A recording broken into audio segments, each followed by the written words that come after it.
Here are 10 things you probably didn't know about Tourette syndrome. Number 1. Tourette syndrome is more common than you might think. 1% of children in America have some form of Tourette syndrome. So there's a significant chance that several people in your local elementary school, middle school, or even high school struggle with Tourette's. That statistic is the same for children with autism.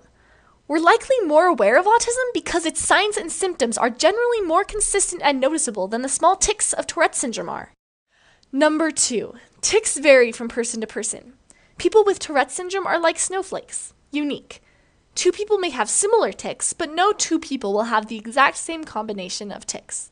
Number 3. Tics can change throughout your lifetime. When you're young, you may have completely different tics than you'll have 20 years down the road. Tics can also vary in severity. Number 4. Tics generally start appearing at early stages of life. Usually they start affecting children between the ages of 5 and 10. Number 5. There is currently no cure for Tourette syndrome. And unlike most illnesses, there's no treatment or drug that can alleviate the symptoms. Number 6. Tourette syndrome is chronic. That means that although tics may change or start to disappear, the condition will likely be lifelong. Number 7. Tourette syndrome affects males more than females. Although both men and women struggle with Tourette's, about 4 males are diagnosed for every female diagnosis. Number 8. Tourette syndrome does not affect a person's intelligence.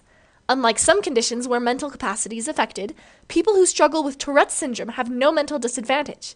In fact, some children diagnosed with Tourette syndrome have a higher than average IQ. Number 9. Tourette syndrome might be genetic. Research is still being done, but evidence from recent studies shows that it's likely Tourette syndrome is an inherited disorder. Some researchers argue that a combination of genes and the environment a child grows up in can influence the presence of Tourette syndrome. Number 10. People with Tourette syndrome don't always swear. TV and media have popularized the idea that victims of Tourette syndrome uncontrollably blurt out obscenities or curse words. However, most people struggling with Tourette's have never and will never have that specific tic. Only 1 in 10 people with Tourette syndrome do, and they have a special condition known as coprolalia. I hope you learned something. Have you had experiences with Tourette syndrome? Tell us about it in the comments below. Thanks for watching.